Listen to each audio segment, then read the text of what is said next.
peux ovationner très fort pour l'Esprit de Dieu? Est-ce que tu peux ovationner très fort pour la présence de Dieu parmi nous? Alléluia.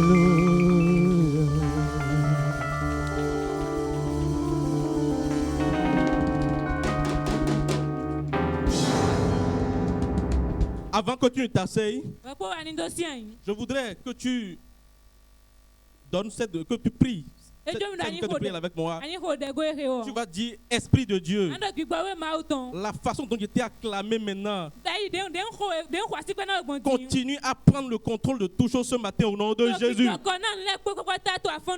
Que tout ce qui ne t'agrée pas, tout ce qui est contraire à ta volonté, ce matin soit consumé au nom de Jésus.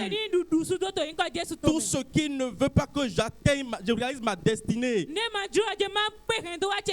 ce matin, qu'il soit englouti au nom de Jésus. Élève ta voix et prie au nom de Jésus. Prie sincèrement. Prie, le Saint-Esprit est là. Du fond de ton cœur, il va t'entendre ce matin. Et il va te libérer de tout ce qui est oppression de l'ennemi. De tout ce qui est prison, cage de l'ennemi.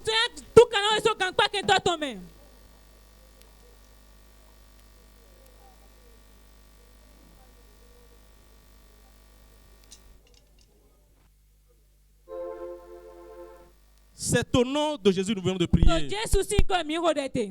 Éternel Dieu, nous te disons merci. Reçois toute la gloire au nom de Jésus. Seigneur, nous sommes devant toi ce matin pour pouvoir recevoir de toi, pour pouvoir t'entendre, Seigneur Jésus.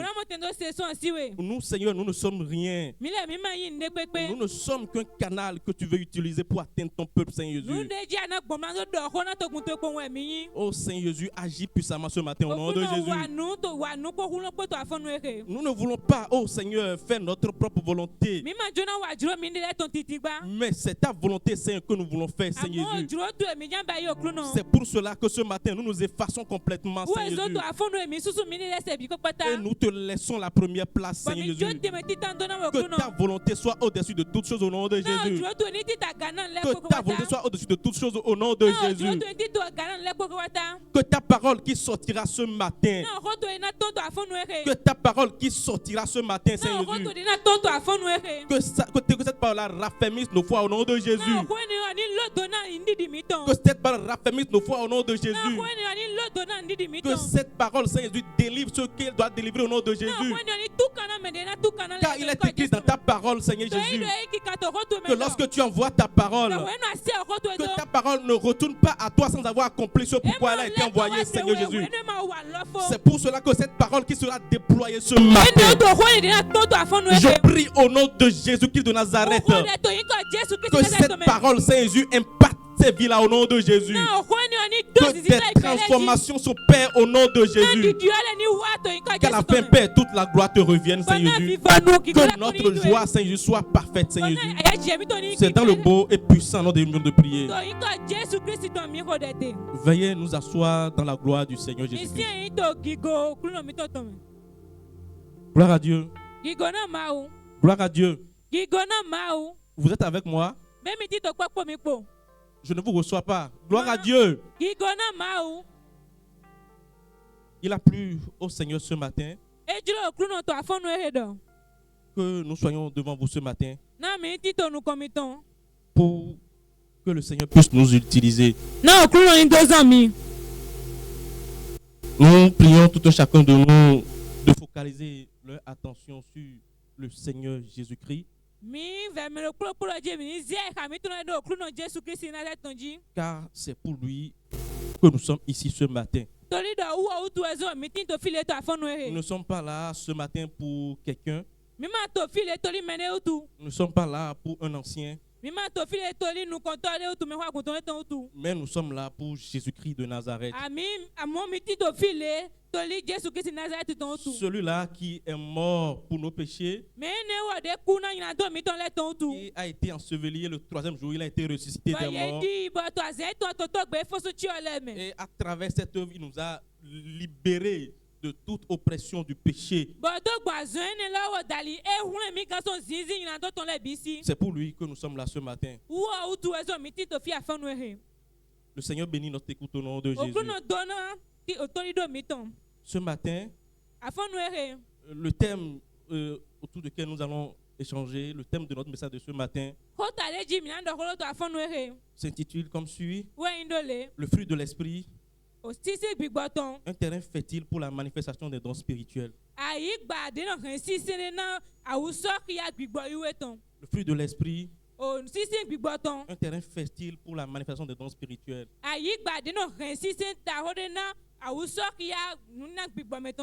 Ce matin, il a plu au Seigneur de nous en dire plus sur ce que c'est que le fruit de l'esprit et les dons spirituels.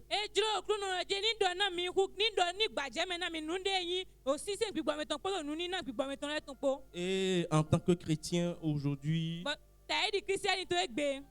qu'est-ce que nous devons faire face à ces deux dons que le Saint-Esprit nous donne? Le fruit de l'esprit et les dons spirituels.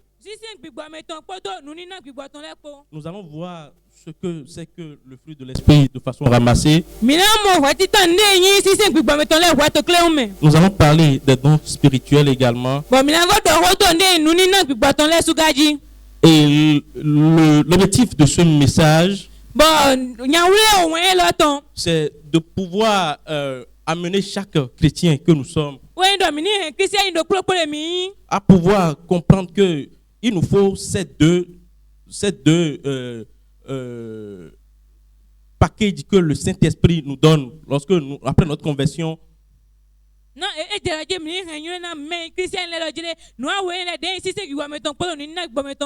Que nous devons les garder en équilibre dans notre vie pour pouvoir en bénéficier vraiment. Nous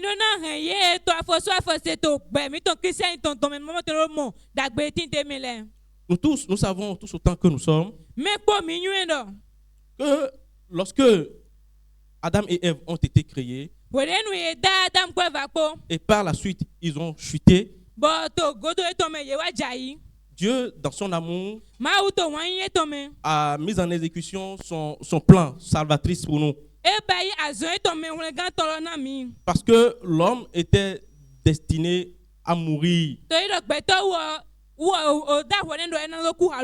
Mais Dieu, dans son amour, pour l'amour qu'il a pour nous, parce que comme on l'a vu le dimanche passé, on a dit que Dieu nous a créés en son image. Et Dieu voulait que nous soyons comme lui. Mais à travers la désobéissance de l'homme, l'objectif là a été raté. Et Dieu a mis en place un plan de rachat pour nous. C'est suite à ce plan qu'il a envoyé son fils Jésus-Christ, son fils unique. Pour que ce fils unique là vienne mourir pour toi et pour moi. Parce qu'il est écrit que sans infusion du sang, il n'y aura pas pardon du péché. Et Christ est venu se sacrifier une seule fois pour tous. Et à travers ce sacrifice ultime qu'il a accompli sur la croix, nous n'avons plus besoin de faire un quelconque sacrifice avant d'être sauvés. La seule chose qui nous est demandée, que nous avons à faire, et c'est ce pas que nous avons marqué, c'est ça qui prouve notre présence ici ce matin, c'est de croire en cette œuvre que Christ est venu accomplir à la croix. Comme nous l'avons vu dans le livre de 1 Corinthiens chapitre 15, c'est de croire en cette bonne nouvelle. Ce qu'est que Jésus-Christ est mort pour nous selon les Écritures. Enseveli, et le troisième jour, il a été ressuscité d'entre les morts. Si nous voulons avoir le salut, c'est tout ce qu'il nous faut pour pouvoir avoir le salut. C'est en cette bonne nouvelle juste nous devons croire pour pouvoir avoir le salut. Et c'est parce que nous avons cru en cette bonne nouvelle, nous avons accepté cette bonne nouvelle. C'est ça qui fait que nous sommes présents ce matin ici. Et lorsque nous acceptons Christ, le Jésus-Christ nous marque de son sceau. Nous avons vu, on nous a dit que Christ, la puissance qu'il a ressuscité des morts, il a déployé cette puissance en nous. Et nous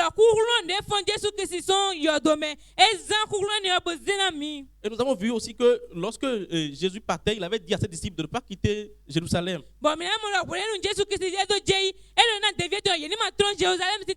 Mais d'attendre la promesse, ce que le Père a promis.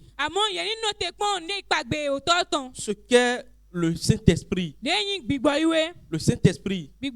Il a dit que celui-là va nous conduire dans toute la vérité. Et je disais qu'après l'étape, qu'après avoir confessé, qu'après avoir reçu cette bonne nouvelle, le Père nous scelle de cet esprit-là. Il met cet esprit en nous. Et cet esprit maintenant, c'est lui qui prend maintenant le contrôle de notre vie. C'est lui qui nous conduit. Il est devant nous.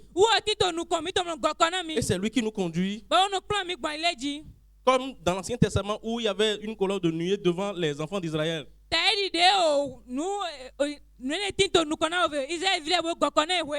Tout ce qui se passait là-bas doit être Jésus-Christ, le Saint-Esprit qui est devant nous et qui nous conduit, qui nous dit par où il faut pas ce qu'on doit faire au moment opportun.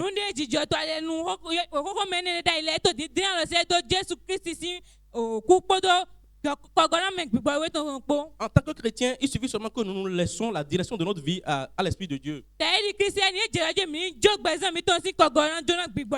l'Esprit Saint nous conduit. Maintenant, lorsque le Saint-Esprit maintenant est en nous, lorsque le Saint-Esprit est déployé en nous, pour que nous puissions être démarqués de ceux qui n'ont pas reçu Christ, nous devons produire de fruits. C'est pour cela qu'il est dit que vous les reconnaîtrez à leurs fruits. Quelqu'un qui te voit sait que il n'est pas des nôtres. Parce que c'est deux camps. Il y a ceux qui sont pour Jésus-Christ.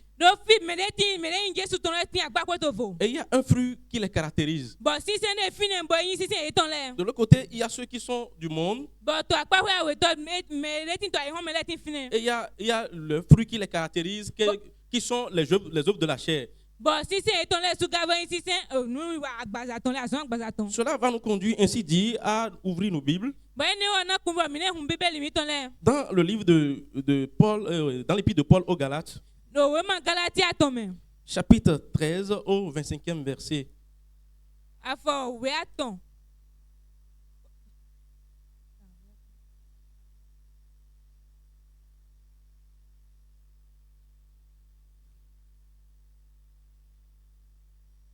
Quelqu'un là?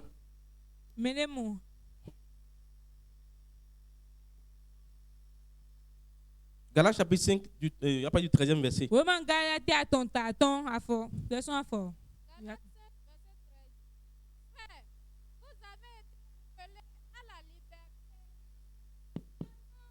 Ne faites pas de cette liberté un prétexte de vivre selon la chair, mais rendez-vous par la charité, serviteurs les uns des autres.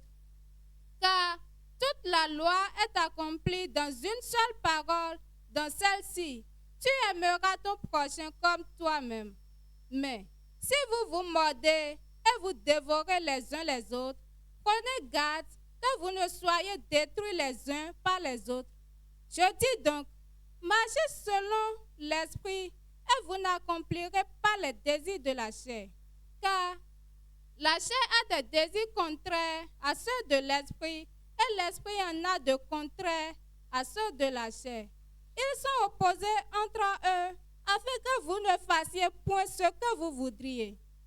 Si vous êtes conduits par l'esprit, vous n'êtes point sous la loi. Or, les œuvres de la chair sont manifestes. Ce sont l'impudicité, l'impureté, la dissolution, l'idolâtrie, la magie, les inimitiés, les querelles, les jalousies, les animosités, les disputes, les divisions, les sectes, l'envie, l'ivrognerie, les essais de table et les choses semblables. Je vous dis d'avance, comme je l'ai déjà dit, que ceux qui commettent de telles choses n'hériteront point le royaume de Dieu. Mais le fruit de l'esprit, c'est l'amour, la joie, la paix, la patience, la bonté, la bénignité, la fidélité, la douceur, la tempérance. La loi n'est pas contre ces choses. Ceux qui sont à Jésus-Christ ont crucifié la chair avec ses passions et ses désirs. Si nous vivons par l'esprit, marchons aussi selon l'esprit.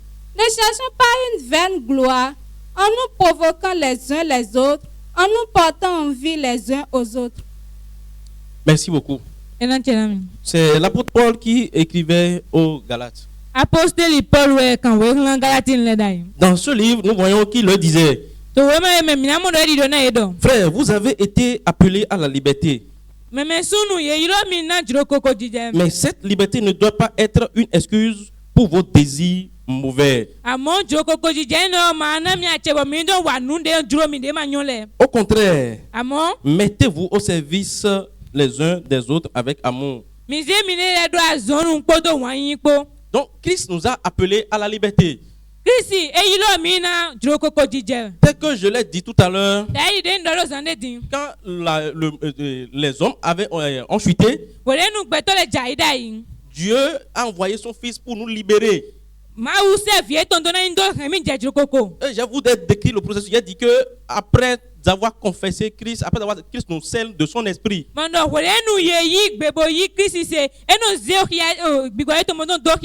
Et nous sommes libres maintenant. Mais Paul est en train de dire aux Galates que cette liberté ne doit pas être une excuse pour eux, pour qu'ils puissent accomplir les désirs de la chair.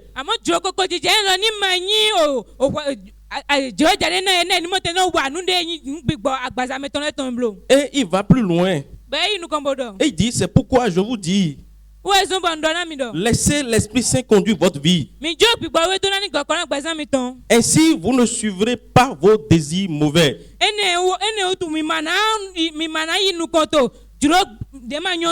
Ces désirs mauvais luttent contre le Saint-Esprit et le Saint-Esprit lutte contre ces désirs. Je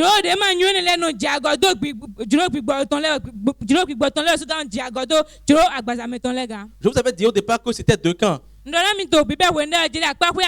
Si tu es avec Christ, ça veut dire que c'est l'Esprit Saint qui te gouverne. Mais si tu n'es pas du côté de Christ, c'est les mauvais désirs, la chair qui te gouverne. Mais comme nous autres, nous avons décidé depuis la résolution de marcher avec Christ. Comme Paul est en train de le dire aux Galates ici, nous devons nous laisser conduire par l'Esprit. L'Esprit Saint qui est notre nouveau maître. Pour ne pas nous laisser encore retourner vers les œuvres de la chair. C'est-à-dire pour ne plus nous laisser aller sous la conduite de la chair.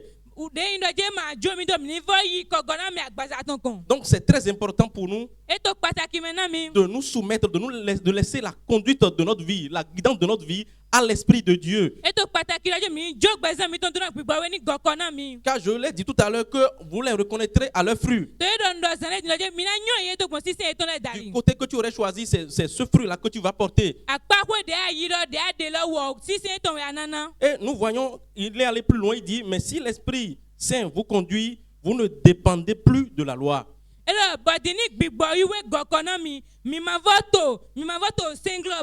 Et il nous a cité ce que peut produire les mauvais désirs, ce que la chair peut produire comme désir. Il dit, c'est ce que les désirs mauvais produisent, on le voit bien.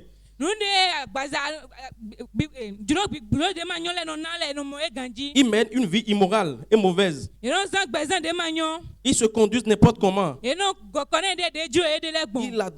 adorent les faux dieux. Ils pratiquent la sorcellerie. Ils détestent les autres. Ils se disputent. Ils sont jaloux. Ils se mentent. Ils se mettent en colère. Ils cherchent à passer devant tout le monde. Ils se divisent en partis et en groupes opposés. Voilà quelques fruits de la chair que l'apôtre Paul a cité là. Je peux les caractériser ainsi. Gloire à Dieu. Je ne sais pas si on se suit. Hein? Si nous nous suivons, veuillez balancer votre main. Merci beaucoup. Le Seigneur bénit notre couple au nom de Jésus. Et à l'opposé de ça, il dit,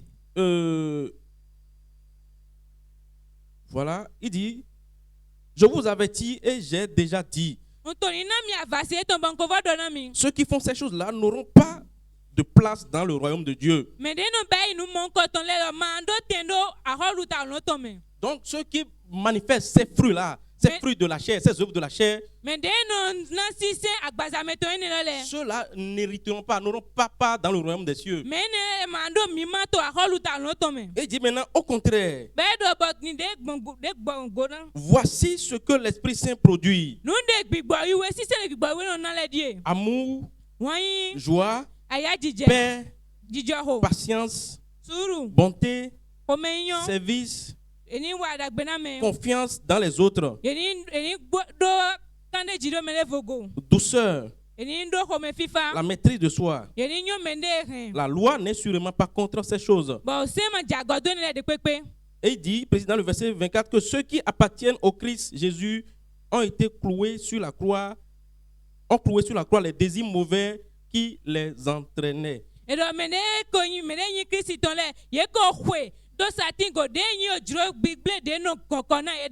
Puisque l'Esprit Saint nous fait vivre, laissons-nous conduire par cet esprit.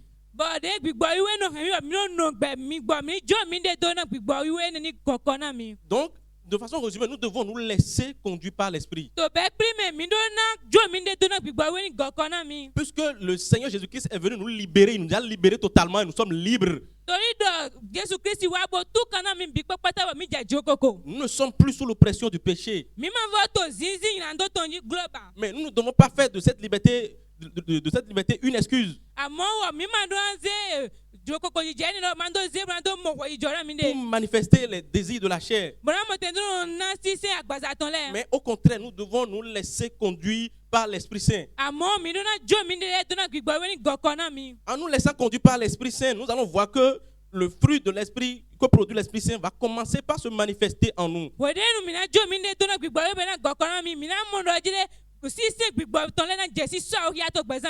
va voir on va voir des comportements, des bonnes conduites que tu n'avais pas, commencer par se produire, se manifester en toi. En commençant par l'amour que le Saint-Esprit produit, la joie, la paix, la patience, le Saint-Esprit va produire tout cela en toi. Et c'est cela qui va te démarquer du monde. C'est cela qui va te démarquer de là où Christ t'a sorti. Parce que puisque tu n'es plus sous la conduite de la chair, mais que tu es sous la conduite maintenant du Saint-Esprit, les œuvres de la chair vont commencer par s'effacer une à une. Et commencer par donner place aux fruits que l'Esprit produit. Et c'est à ce fruit-là que l'on va reconnaître que, ah tiens, celui-ci, vraiment, il est enfant de Dieu. Même au milieu de tes camarades, tu n'as pas besoin d'ouvrir la bouche avant qu'on ne sache que celui-ci, c'est un enfant de Dieu. Toi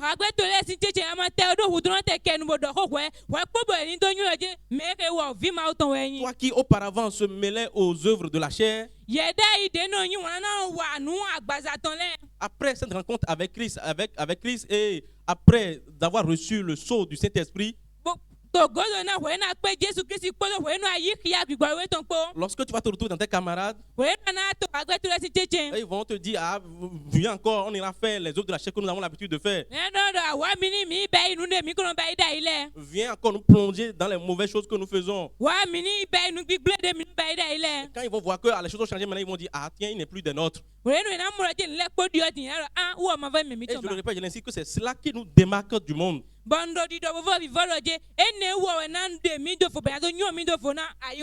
Et nous devons laisser pleinement la place à l'Esprit de Dieu de pouvoir produire cela, pour que cela puisse se manifester. De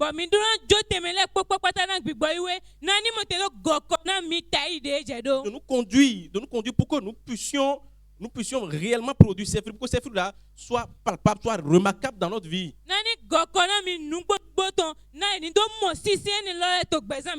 Et moi, je me dis qu'en tant que chrétien, lorsque nous sommes venus à Christ, la première des choses que nous devons rechercher, c'est le fruit de l'esprit là que nous devons rechercher. Que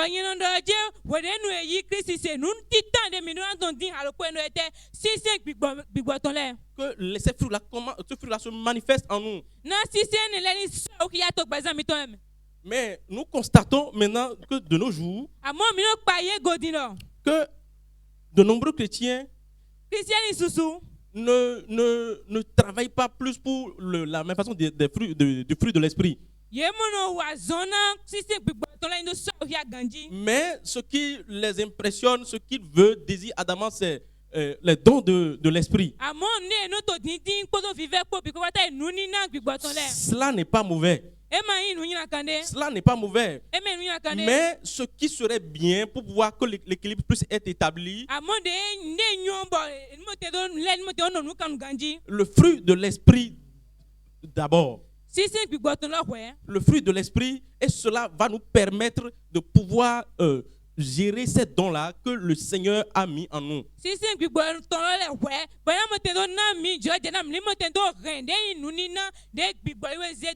Parce que nous savons que tous autant que nous sommes, que ces deux choses sont très importantes pour la vie chrétienne.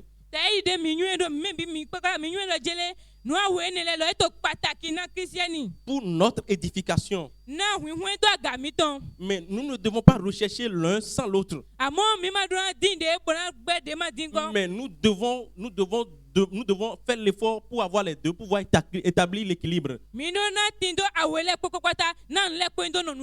Parce que nous sentons que si, et nous allons le voir tout à l'heure, si nous courons derrière seulement les dons spirituels, et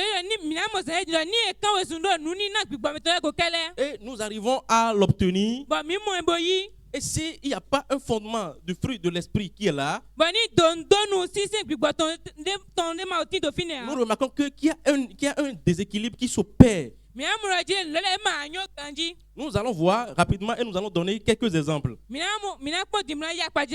C'est pour cela que nous allons lire rapidement le livre de 1 Corinthiens. L'épître du Paul aux Corinthiens. Chapitre 13.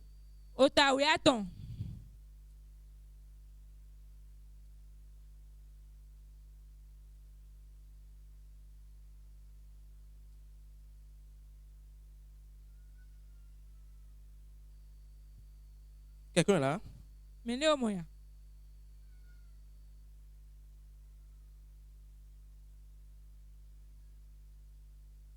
1 Corinthiens 13, à partir du premier verset. Corinthiens 13, verset 1.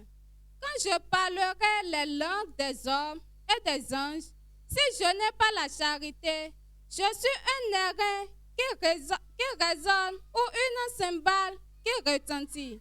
Et quand j'aurai le don de prophétie, la science de tous les mystères et toute la connaissance, quand j'aurai même Quand j'aurai même toute la foi jusqu'à transporter des montagnes, si je n'ai pas la charité, je ne suis rien. Et quand je distribuerai tous mes biens pour la nourriture des pauvres, quand je livrerai même mon corps pour être brûlé, si je n'ai pas la charité, cela ne me sert de rien. La charité est patiente, elle est pleine de bonté. La charité n'est point envieuse. La charité ne se vante point, elle ne s'enfle point d'orgueil.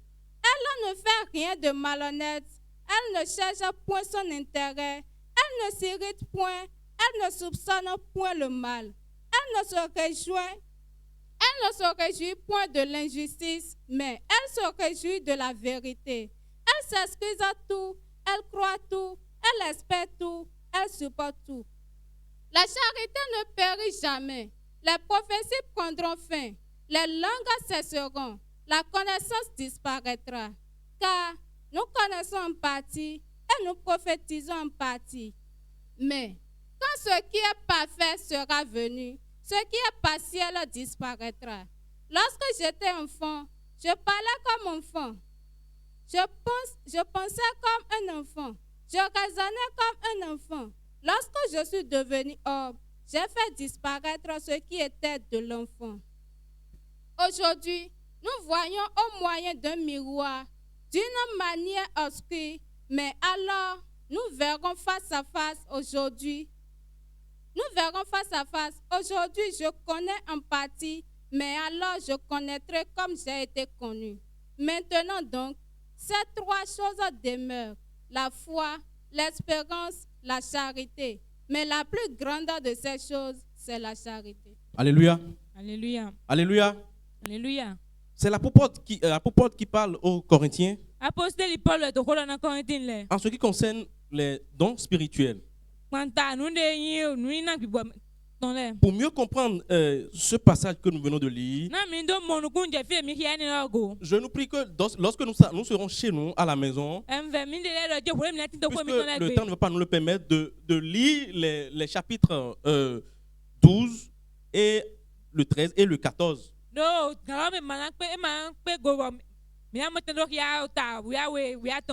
Là, nous allons mieux comprendre. Paul dit, si pour mieux comprendre, nous allons passer à partir du dernier verset du chapitre 12.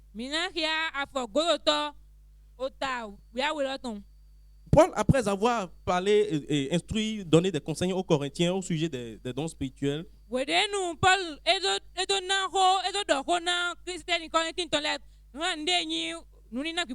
il lui a d'abord dit comment la communauté chrétienne forme le corps du Christ et que comment nous sommes les membres du corps du Christ et comment Christ est la tête du membre du corps du Christ. Et toujours dans le 12e verset, il donnait des conseils aux Corinthiens comment ils doivent se conduire l'un avec l'autre.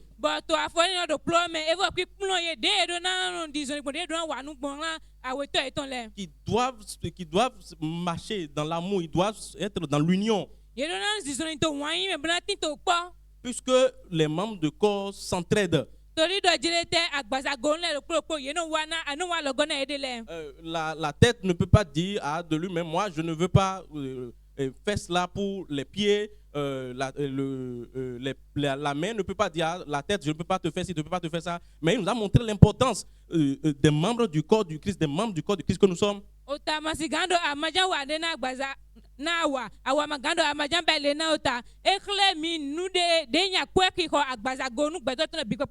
Puisqu'il comparait ce corps du Christ à notre corps, aux membres du corps d'un individu.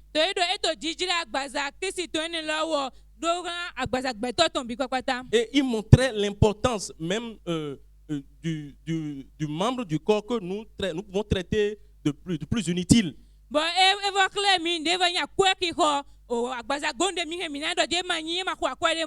Et il a montré l'importance. Il a dit que c'est comme ça que nous-mêmes nous devons nous comporter en étant membres du corps du Christ.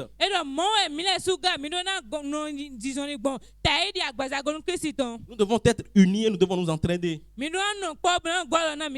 il dit, dans le dernier verset, il dit, cherchez donc à avoir les dons les plus grands. C'est pour cela que je le disais que désirer les dons spirituels, ce n'est pas une chose mauvaise, c'est très bon. Mais ce que nous devons faire, c'est juste réaliser l'équilibre entre les dons spirituels et le fruit de l'esprit.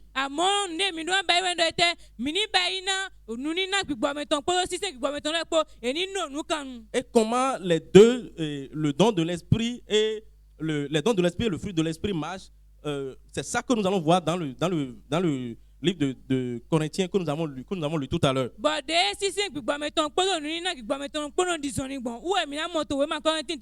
Comment les deux doivent aller de pair pour que l'équilibre soit réalisé, soit établi. C'est pour cela qu'il dit dans le dernier verset du chapitre 12,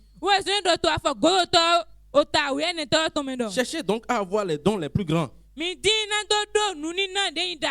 Parce que dans le chapitre 12, il a montré que les dons là, c'est pour l'édification des membres du corps du Christ.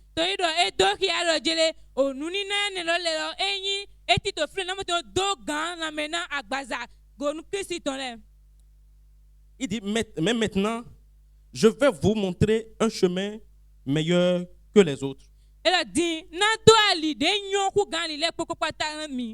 Et il dit, à partir du verset 13, il dit, je peux parler les langues des hommes et les langues des anges. Mais si je n'aime pas les autres, je suis seulement une cloche qui sonne, une cymbale bruyante. Je peux avoir le don de parler au nom de Dieu. Je peux comprendre tous les mystères et posséder toutes les connaissances. Je peux avoir une foi assez grande pour déplacer les montagnes. Mais si je n'aime pas les autres, je ne suis rien. Je peux distribuer toutes mes richesses à ceux qui ont faim. Je peux livrer mon corps au feu. Mais si je n'aime pas les autres, je n'y gagne rien. À travers ces versets que nous venons de lire, Paul est en train de nous parler de l'amour. L'amour qui est le fruit de l'esprit. Le fruit de l'esprit. Il a dit c'est le nouveau chemin meilleur qu'il voulait montrer aux Corinthiens. Ne pas dire que nous avons les dons spirituels et oublier le fruit de l'esprit. Mais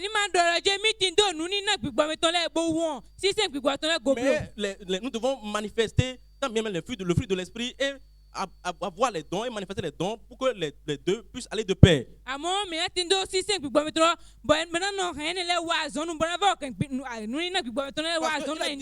Je peux parler des langues diverses. Et si je n'aime pas l'amour, si je n'aime pas mon prochain qui est à côté de moi, qu'il est comme une cymbale qui résonne, une cymbale bruyante. Cela nous montre vraiment l'importance que le fruit de l'esprit et les dons spirituels il doit y avoir de synergie entre les deux.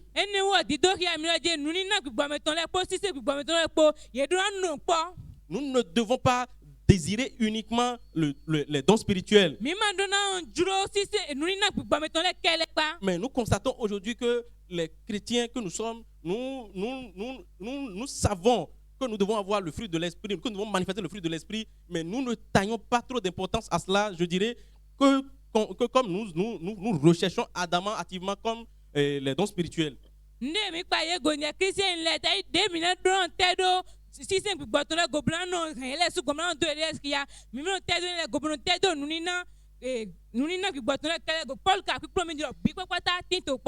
Donc le Saint-Esprit, le Dieu est en train de nous montrer, d'attirer notre attention ce matin que les deux, nous devons garder les deux en synergie pour pouvoir avoir une vie chrétienne vraiment épanouie.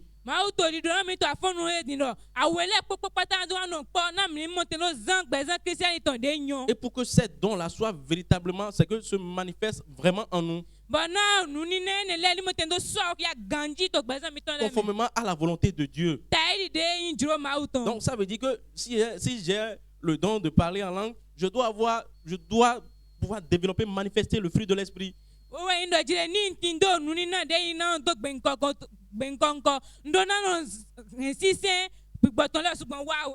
Si j'ai le don de guérison, je dois aussi manifester en même temps le fruit de l'esprit. Il doit y avoir de synergie entre les deux pour que l'équilibre puisse être réalisé. Nous ne devons pas désirer l'autre et oublier l'autre. Mais nous devons donner d'importance aux deux.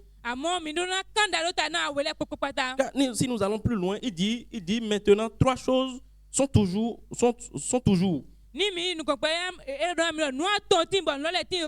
La foi, l'espérance et l'amour. Mais la plus grande des 3, c'est l'amour. L'amour sera éternel. L'amour sera éternel. Mais les dons de l'esprit, c'est que auront une fin. Mais ce qui sera éternel, c'est l'amour. Le fruit de l'esprit, l'amour. Nous disons ça là parce que pour ne pas qu'il y ait de déséquilibre, comme on l'avait dit tout à l'heure. Parce que si tu ne manifestes pas le fruit de l'esprit, il est fréquent de constater que tu ne manifestes pas le fruit de l'esprit et les dons spirituels, tu les as. Tu as les dons spirituels.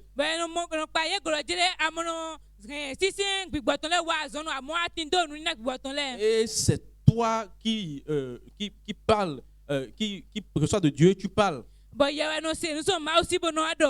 Là où le déséquilibre va se ressentir, lorsque tu vas te pencher plus de l'autre côté et tu vas oublier que c'est Dieu, l'Esprit de Dieu qui développe ces fruits-là, ces dons-là en toi. L'orgueil peut te prendre. Et on a vu que cela a fait tomber beaucoup de personnes. Et tu vas te dire, si c'est moi, je ne suis pas là, ils ne pourront pas faire ci. Si je ne suis pas là, c'est moi seul, je suis capable de faire ça. Là, il y aura de déséquilibre. Mais s'il y avait la manifestation du fruit de l'esprit, s'il y avait l'humilité là, l'humilité va te rappeler à chaque fois pour dire que ce n'est pas par ta force. Mais c'est par l'Esprit de Dieu. C'est par grâce. Et là, lorsque les choses qui vont t'amener à manquer d'humilité vont venir,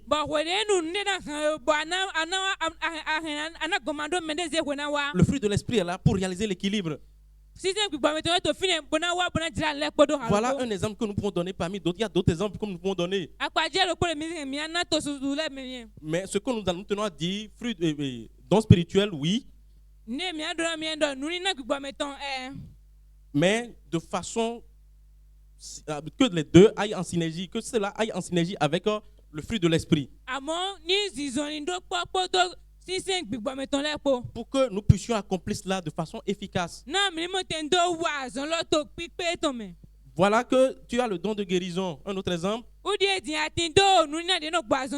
Et voilà, il y a quelqu'un qui est malade. Et tu es allé voir la personne, effectivement. Tu as prié pour la personne.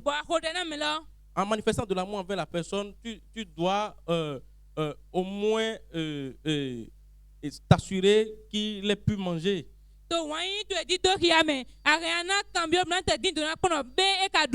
Tu dois manifester de l'amour envers celui-là. Beaucoup d'autres exemples. qui nous montre que les dons spirituels, les dons de l'esprit doivent aller en synergie avec le fruit de l'esprit.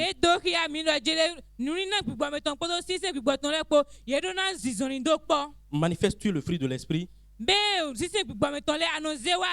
Manifestes-tu les fruits de l'esprit? Car Christ nous a rachetés. Christ nous a donné la liberté. Nous ne sommes plus sous la domination de la loi de la chair.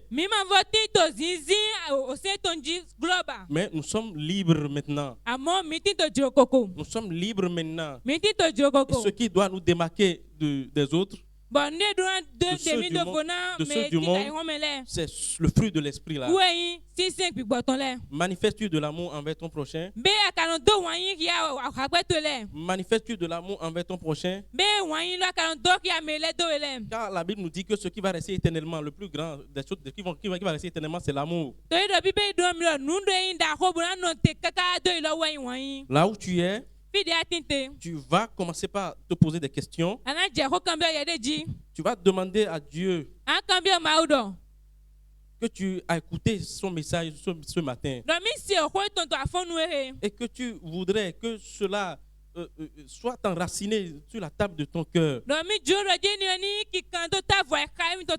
Que tu voudrais manifester le fruit de l'esprit. Et que également, comme tu l'as dit dans sa parole, de désirer ardemment les dons spirituels, que tu dois désirer aussi les dons spirituels.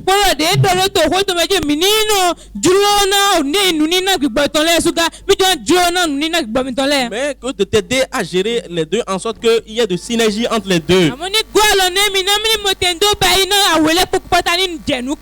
qu'il n'y ait pas de déséquilibre. Pour que, avec les dons spirituels, la manifestation des fruits de l'esprit puisse s'en suivre. Pour que cela puisse véritablement édifier les membres du corps du Christ. Élève ta voix et commence par prier à Dieu. Demande à Dieu de t'aider à manifester le fruit de l'esprit. Et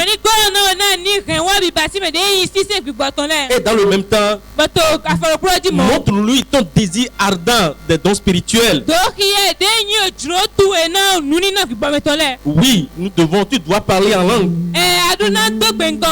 Tu dois interpréter le parler en langue. Oui, le don de guérison, tu dois l'avoir. Le don de prophétie, tu dois l'avoir. Adresse cette deux requêtes à Dieu. Demande-lui d'abord dans un premier temps de t'aider à manifester le fruit de l'esprit.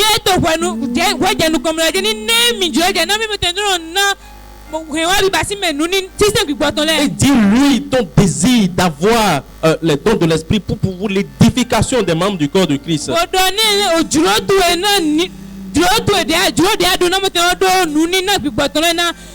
Dis-lui que tu ne désires pas ces dons pour te faire voir. Pas pour ton propre gloire. Pas pour montrer que c'est toi qui guéris. Ah, c'est moi qui sais parler au nom de Dieu. Ah, c'est moi le plus puissant. Mais pour les mettre au service de l'édification du corps du Christ. Désire et prie sincèrement. Prie ardemment et le Seigneur te donnera. Il va te l'accorder. Parce qu'il t'a déjà scellé par son esprit. Et c'est son esprit qui donne cela. Prie et désire cela. Désire sincèrement de ton cœur. Et dis au Seigneur que ce n'est pas pour faire ta volonté avec eux. Mais c'est pour l'édification des membres de son corps. Pour que tu puisses utiliser pour pouvoir agrandir son royaume. Prie au nom de Jésus.